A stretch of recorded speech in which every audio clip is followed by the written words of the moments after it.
All right, you beautiful bastards. Let's cut the crap and dive into some juicy shit about Swifties. You think you know them? Think again. This ain't some fluffy fan club. These motherfuckers are organized, Yeah. influential, and they've straight up changed the damn music industry. We've got a stack of articles, research papers, the whole damn internet at our fingertips. Yeah. And we're going to break it all down for you.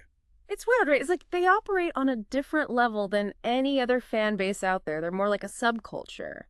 With their own language, their own rituals, their own goddamn mythology. There's even academic study on them now. Like they even got their own entry in the Oxford English Dictionary.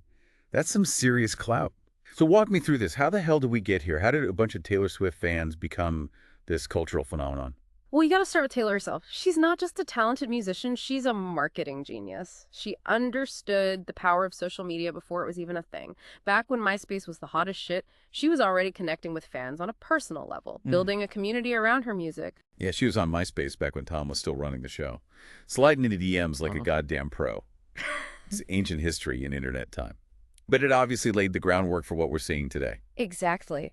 That early engagement created a foundation of loyalty that's carried through her entire career. She's made her fans feel like they're a part of something special, something bigger than themselves. And they've rewarded her with unwavering devotion. So it's not just about the music.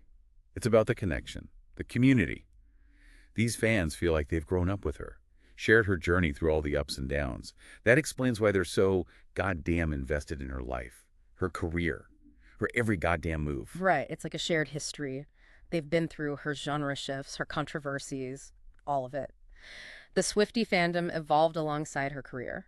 From country darling to global pop icon, most artists can barely keep their fans on board when they switch up their hairstyle, let alone their entire musical style. It's wild. But what's keeping these fans so hooked? Is it just blind devotion? Because I gotta be honest, sometimes it feels like these motherfuckers are drinking the Kool-Aid a little too hard. Oh, it's way more than just blind devotion. It's this whole intricate web she's woven, this whole Swiftverse thing. Yeah, the Easter eggs, Yeah. hidden messages, all that shit. Those fuckers will spend hours dissecting a music video frame by frame, looking for clues like they're goddamn detectives. It's impressive, but also a bit obsessive. It's definitely intense. But you gotta give her credit. It's a brilliant marketing strategy. She drops these hints, these little breadcrumbs, and the fans go crazy trying to piece it all together. It's not just about consuming her music. It's about actively participating in her world. It's like she gamified her entire career. And these fans are the players racking up points for every clue they crack. It's genius. But also a bit creepy when you think about the level of dedication and analytical skills these fans display. Like, shouldn't they be using those skills to cure cancer or solve world hunger or something? Maybe. But hey, at least they're not out there causing trouble, right? Don't get too cocky. We'll get to the dark side of the fandom in a bit. Trust me, these motherfuckers can be vicious when they feel like someone's disrespecting their queen. But before we go there, let's talk about the good shit. The Taylor Swift effect, the economic impact, the political power. These Swifties are more than just a fan club. They're a force to be reckoned with. Oh, they definitely shake things up. Let's talk about the Taylor Swift effect. It goes way beyond music. We're talking economic impact on a massive scale. Cities brace themselves for her arrival. Hotels are booked solid. Restaurants are packed. Merch flies off the shelves. It's a goddamn gold rush. Yeah, I've heard about this. People dropping stupid amounts of cash on limited edition vinyls. Themed clothing. Anything with her goddamn face on it. It's like Beatlemania all over again, but with better hair and more glitter. And don't forget the Ticketmaster fiasco. Remember that shit? Those fans single-handedly forced one of the biggest companies in the world to change its policies. That's consumer activism on a whole other level. They were pissed off at Ticketmaster's bullshit for years. But it took an army of Swifties to actually bring those fuckers down a peg. It was beautiful. A true David versus Goliath story. It showed the world that fan culture, when mobilized, can have real-world impact. They're not just buying albums and merch. They're impacting economies. They're taking down corporate giants. What the fuck is next? World domination. Well, they're already wading into politics, so maybe world domination isn't that far off. Politicians are literally trying to win in their favor, like they're some goddamn voting bloc. They've mobilized to support causes. They've even gotten legislation passed. It's unprecedented. So we've got Taylor Swift, marketing genius, creating this rabid fan base. It's got the power to move markets and sway elections. But like any good story, there's got to be a twist, right? A dark underbelly to all this glitter and sunshine. Right. Every rose has its thorns. There's a darker side to the fandom, too, a side that can't be ignored. We've talked about the intense devotion, the analytical skills, but those same qualities can be weaponized. Yeah, I've seen some pretty fucked up shit online. Harassment, doxing. These fans can get pretty toxic when they feel like someone's threatened their queen. It's like they forget that Taylor's a human being, not some mythical creature who needs their protection. It's a double-edged sword. They can be a force for good, but also a mob mentality waiting to happen, and that mob mentality can be scary as fuck. All right, let's take a closer look at this dark side. What are we talking about here? Give me some examples of the shit these Swifties have pulled. Because I've heard stories, man. Dark shit. Well, there's that whole incident with... Hold that thought. We got to take a quick break. Okay. But when we come back, we're going full on dark side. Stay tuned, you beautiful bastards. We were about to dive into some of the darker aspects of the Swiftie fandom. Right before we got rudely interrupted by the goddamn commercial break. So spill the tea. What kind of fucked up shit have these Swifties been up to? Well, there was that whole incident with the blogger who wrote a less-than-glowing review of Taylor's latest album. The Swifties went ballistic, bombarded her with hate messages, even threatened her family. It got so bad she had to shut down her social media and go into hiding for a while. Jesus Christ. Talk about taking shit too far. It's just a goddamn music review. Get a grip, people. And that's not an isolated incident. There have been countless cases of Swifties doxing critics, journalists, even other fans who dared to express a dissenting opinion. They've become this online vigilante squad, silencing anyone who doesn't worship at the altar of Taylor. It's like they've appointed themselves as her personal guard dogs. Yeah. Ready to attack anyone who comes within a mile of her. It's Yeah. fucking terrifying. And it goes against everything Taylor stands for. She's all about love, Yeah. acceptance, kindness. Right. But there's this disconnect between her message and the actions of some of her fans. It's like they've taken her message of empowerment and twisted it into this weaponized form of aggression. It's like they're fighting a holy war, defending their queen against imaginary enemies. It's fucking delusional, and it's damaging her reputation. It's a PR nightmare for her. She tries to distance herself from the toxicity, but it's always there, lurking in the shadows of her success. It's a shame, man, because there's so much good that comes from this fandom. The activism, the charity work, the sense of community. Right, but the toxicity overshadows all of that. It's a reminder that even with the best of intentions, fandom can go astray. It's a fine line between passionate support and obsessive behavior, and some of these Swifties have crossed that line big time. All right, let's shift gears for a second. We've talked about the dark side, the toxicity, the mob mentality. But what about the other end of the spectrum? The hardcore fans, the ones who are living and breathing Taylor Swift 24/7. What's going on in their heads? What drives them to this level of obsession? Well, there's the whole Swiftverse thing, which we touched on earlier. This intricate web of hidden meanings and secret messages that she's woven into her work. It's like a puzzle box that her fans are constantly trying to unlock. Yeah, the Easter eggs, the cryptic lyrics, the color schemes. It's like she's created this alternate reality. And her fans are desperate to decipher its secrets. I mean, I get it. I love a good mystery, too. But these motherfuckers are taking it to a whole other level. They're analyzing every detail, every frame of her music videos, every line of her lyrics, looking for clues, trying to piece together the bigger picture. It's like they're in a goddamn cult, man. A cult of Taylor. It's not that far off, actually. There's this sense of belonging, of shared purpose that you find in these intensely devoted fan bases. Right. So it's like they've found their tribe, their people. And within that tribe, there are hierarchies, rituals, even a goddamn language. Didn't we talk about that earlier? What is that shit called? Fanelect. Fanelect. It's fascinating, really. They've developed their own slang, their own abbreviations, their own inside jokes. It's like a secret code that only the initiated can understand. So you're telling me that to truly understand Swifties, I need to learn a whole new language. Fuck that. I'm barely fluent in English. But I am curious. Give me some examples. What are some of the key phrases? The slang. The shit I need to know to infiltrate this Swiftie underworld. Well, for starters, there's the whole numerology thing. 13 is Taylor's lucky number, so you'll see it everywhere. Then there are abbreviations like TTPD for the Tortured Poets Department, her latest album, TV for Taylor's version, which refers to her re-recorded albums, and countless others. Right, so it's like a secret society. You need a decoder ring just to understand their tweets. What else? What other weird shit do they get up to? There are these elaborate theories about her songs, her relationships, even her sexuality. There's a whole subculture dedicated to dissecting her work, looking for hidden meanings and secret Oh messages. yeah, the whole Gaylor thing. That's some next level conspiracy theory shit right there. It's a fascinating phenomenon. It speaks to the desire for connection, the need to find meaning in everything. It's also a bit creepy if you ask me. Speculating about someone's sexuality without their consent is not cool. But hey, I guess that's fandom for you.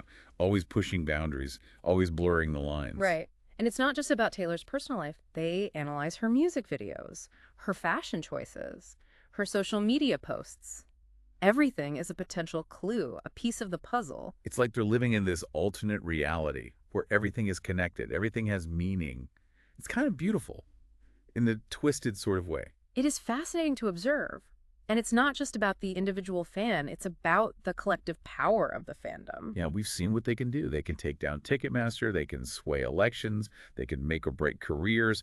They're a force to be reckoned with. But what about their impact on the music industry itself? I mean, artists have always had fans. But Swifties seem to operate on a whole different level. What's the deal with that? It's the combination of factors. The personal connection, the participatory nature, the cultural impact. It's a perfect storm of fandom. Yeah, but it's more than just liking her music. These motherfuckers are changing the damn game. Take the whole streaming thing, for example. Didn't she practically wage war on Spotify a few years back? She pulled her music, argued artists weren't getting paid fairly, and she won. Oh yeah, she went head to head with those streaming giants. And her fans had her back. They boycotted Spotify, streamed her music elsewhere. It was a power move, and it worked. She basically told Spotify to go fuck themselves. And her fans backed her up. That's some serious power. Most artists would be terrified to piss off a platform that big. She knew she had the leverage, and she wasn't afraid to use it. She understood the value of her music and the loyalty of her fan base. That's a badass move. And then there's the whole re-recording saga. She's basically reclaiming ownership of her music, one album at a time, and her fans are buying those re-records like it's their goddamn duty. It's brilliant, and it wouldn't be possible without the unwavering support of her fans. They're the ones buying the re-records, streaming them, boosting them on the charts. It's a testament to their loyalty and their understanding of the business side of things. So we've got a fan base that's willing to boycott streaming platforms, buy multiple versions of the same album, and mobilize for political causes. That's not your average fan club. These motherfuckers are a movement. It's unprecedented. And it raises an important question. What is it about Taylor Swift that inspires this level of devotion? What's the secret sauce? What's she doing that other artists aren't? Let's get philosophical for a minute. What's the secret sauce? What's she doing that other artists aren't? Part of it is her authenticity. She's been open about her struggles, her heartbreaks, her insecurities. She's let her fans see her vulnerability, and that creates a sense of connection, of relatability. Even though she's this megastar, she comes across as genuine, as someone you could actually be friends with. It's like she's one of them, even though she's this megastar living a life most people can only dream of. And she's incredibly savvy when it comes to marketing and fan engagement. The Easter eggs, the secret sessions, the personalized messages, it all adds up to a carefully crafted experience designed to make fans feel special, valued, included. It's like she's built this whole world around her music. Yeah. And her fans are invited to be a part of it. It's not just passive consumption. It's active participation. Exactly. And that level of engagement fosters loyalty, dedication, even a sense of ownership. These fans feel like they're a part of something bigger than themselves. It's almost like a religion. The music is the gospel. Taylor is the prophet. And the Swifties are the disciples spreading the word. It's a powerful analogy, and it explains why these fans are so quick to defend her, to mobilize for her causes. They see it as more than just supporting an artist. They see it as fighting for something they believe in. It's a bit scary if you think about it. Like, what happens when this level of devotion turns sour? What happens when the fans feel like she's betrayed them in some way? Well, we've already seen some of that, haven't we? The harassment, the doxing. That's what happens when fandom crosses the line into obsession. Right. It's a delicate balance. She needs to keep them engaged. Yeah. But she also needs to protect herself. Yeah. Set boundaries. It's a tough spot to be in. And it's something that all celebrities with large, devoted fan bases have to grapple with. How much do you give? How much do you hold back? It's a constant negotiation. All right, let's wrap this shit up. What's the final verdict on these Swifties? Are they a force for good, a harbinger of doom, or something in between? It's complicated. They're a powerful force, no doubt. They can mobilize for change. They can challenge the status quo. But they can also be toxic, even dangerous. When that power is misused, it's a reminder that fandom, while powerful, needs to be tempered with critical thinking, empathy, and a healthy base of self-awareness. Right on. So to all you Swifties out there, keep fighting the good fight. But maybe take a step back and ask yourselves, am I being a total asshat right now? Just a thought. Indeed. It's about finding that balance between passion and reason. And for those of you who aren't Swifties, I encourage you to learn more about this fascinating phenomenon. You might be surprised by what you discover. All right, you beautiful bastards, welcome back for the final round of our deep dive into the Swiftie universe. We've dissected their history, their culture, their impact, the good, the bad, and the batshit crazy. What's left to uncover about these enigmatic motherfuckers? We've covered a lot of ground, but there's one piece of the puzzle we haven't fully explored yet. The future of the Swifties and what their evolution tells us about the changing landscape of fandom itself. Yeah, it's not just about Taylor anymore, is it? This whole Swiftie phenomenon, it's like a case study in how fandoms are evolving in the age of social media. Instant communication. Yeah. And parasocial relationships. So what's the prediction, Doc? What's the future of fandom look like? Are we all destined to become Swifties? God help. I don't think we're all destined to become Swifties. But I do think we're witnessing a profound shift in the dynamics between artists and fans. We're moving away from passive consumption towards active participation.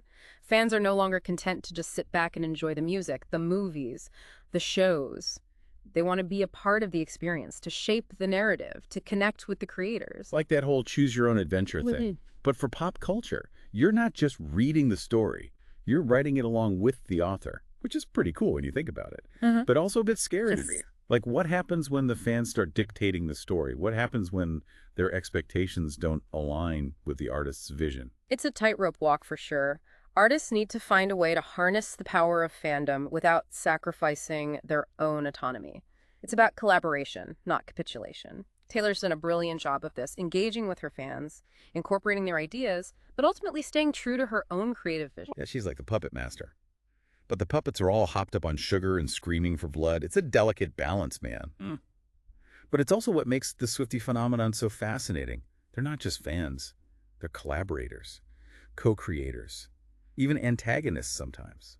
And that dynamic is changing the way we think about art, about fandom, about the relationship between creators and their audience. It's a paradigm shift, and it's only going to accelerate in the years to come. Technology is evolving, social media is becoming even more immersive, and the lines between the real world and the virtual world are blurring. Fandoms like the Swifties are at the forefront of this evolution. They're shaping the future of how we consume and interact with culture. So what's the takeaway for all you aspiring artists out there? What can we learn from the Swiftie phenomenon? Should we all be building our own secret societies? Dropping cryptic clues? And grooming our fans to take down Ticketmaster? I wouldn't recommend going that far. But there are definitely lessons to be learned from Taylor's success. Connect with your fans on a personal level. Make them feel seen, heard, valued. Give them a voice, a stake in your creative journey.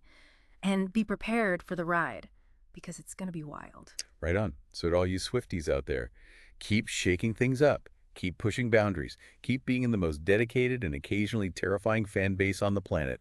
You're a force to be reckoned with, even if you do occasionally go off the rails. And to those of you who are still scratching your heads, trying to understand the madness, I encourage you to keep an open mind. The world of fandom is evolving, and the Swifties are leading the charge. They're a glimpse into the future of how we connect with each other, with the artists we love, and with the culture that shapes our lives. All right, that's it for our deep dive into the world of Swifties. We've explored their origins, their culture, their impact, their future. And I gotta admit, I'm a little bit in awe of these motherfuckers. They're a force to be reckoned with. They're changing the game, whether we like it or not. They are indeed. And their story is far from over. Keep your eyes on the Swifties. They're just getting started. That's a scary thought. But also kind of exciting. Who knows what the hell they'll get up to next. Yeah. All right, you beautiful bastards. Until next time, stay curious, stay informed, and maybe stay away from large gatherings of Swifties. You've been warned.